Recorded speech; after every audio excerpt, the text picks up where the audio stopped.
Hello. This is going to be more of a personal video than a technical one this time.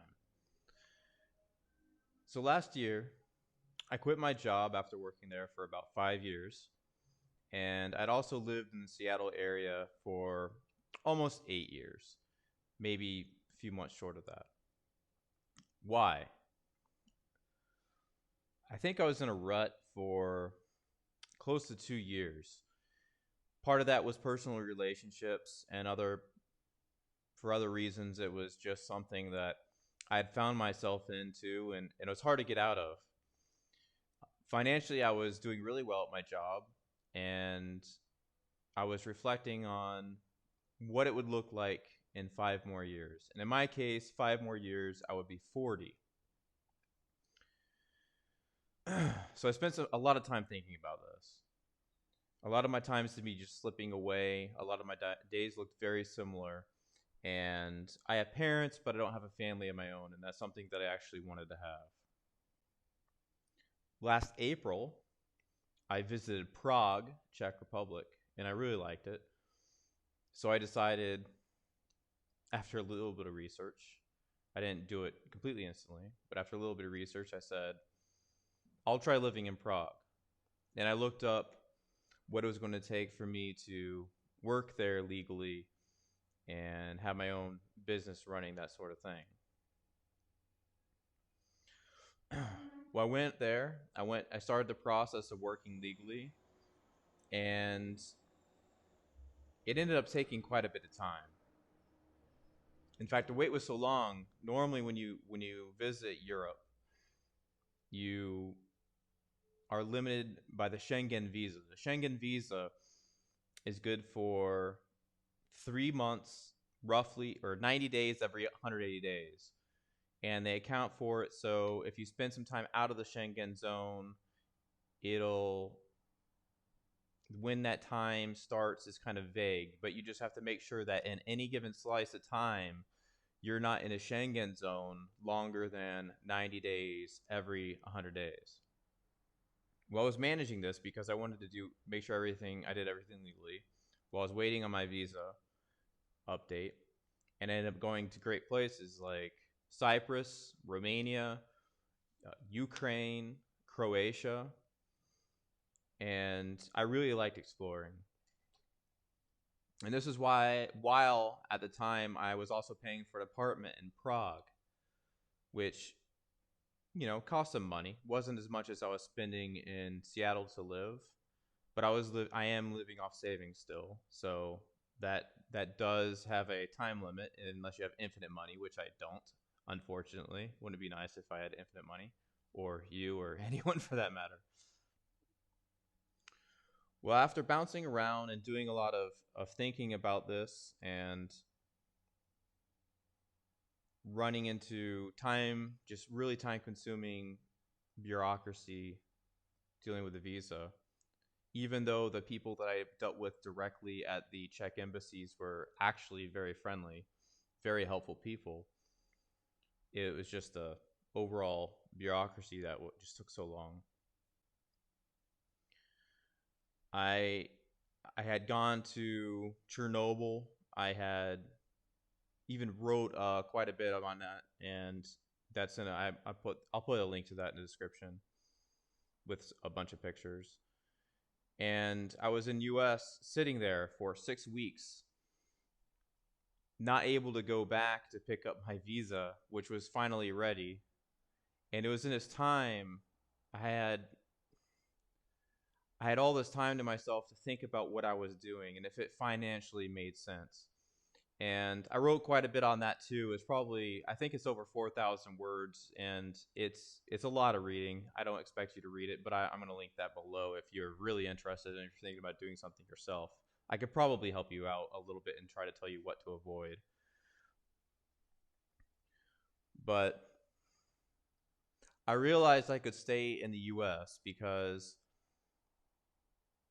with all the nonsense I had to put up just to work legally and not have an employer over in Europe, I could just do the same thing here in the US immediately. I could be a consultant, do whatever. I don't have to worry about my visa. and it's really great actually. I've been in the US for about a month, and I've been in my new apartment for about 3 weeks, and I finally think that I have a rhythm going. And I think I have some momentum. I'm able to actually create things, whether or not they're useful to other people yet completely. That still has some time to resolve itself. But I've been creating stuff almost constantly for 2 weeks now, which I feel really proud of. And when you're traveling in Europe, for instance, when I was in Cyprus or Croatia, and specifically in Split, Croatia, which if you don't know about Croatia, Croatia's on the Adriatic Sea. I was able to go to Split for about a week and spend time on a beach and explore. It was a very beautiful area, very historic, where Diocletian's palace is. Went inside that. But back in my mind, I'm thinking I need to work on my own business. But I'm in this wonderful foreign country. It'd be a shame to just lock myself in my hotel and work on math or engineering or something like that, or programming, instead of exploring this wonderful new place and this new culture.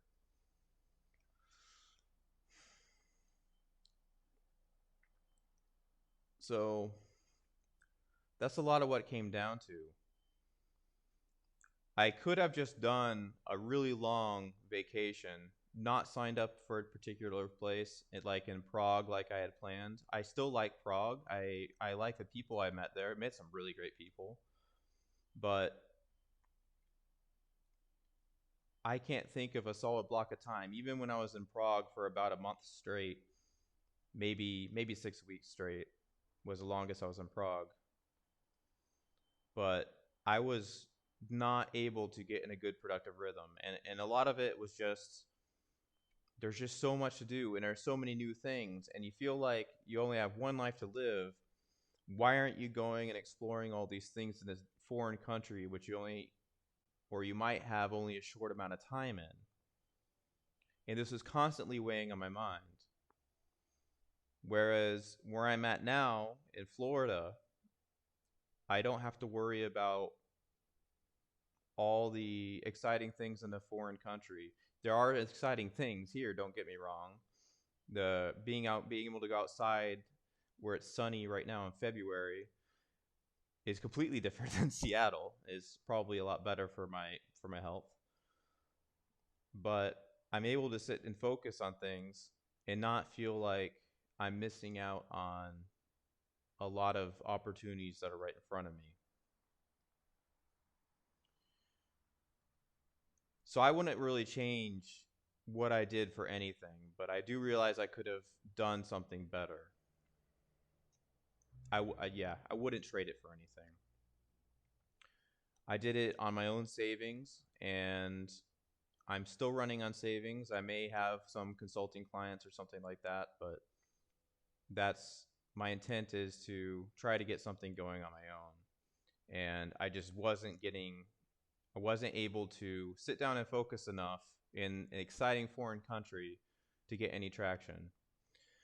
And I just thought that I would share this because especially now, with people, I think it really started with Tim Ferriss, but that was many years ago that Tim Ferriss came out with his 4-hour work week.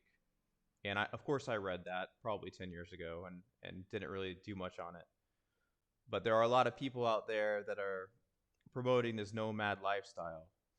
And maybe you're different from me.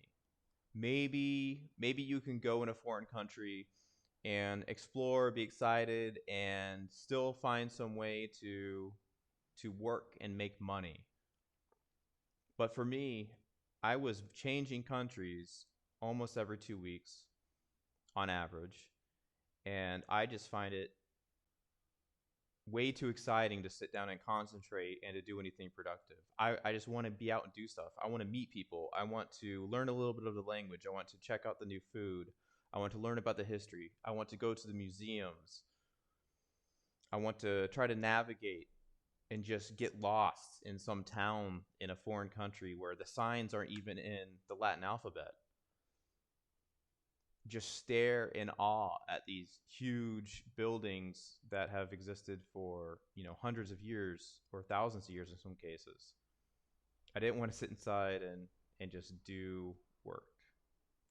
So I don't know. I guess I'm just not the type of person that can concentrate and explore and do all that and still figure out a way to make money or start a business. I Right now I'm at a loss of how I would do that.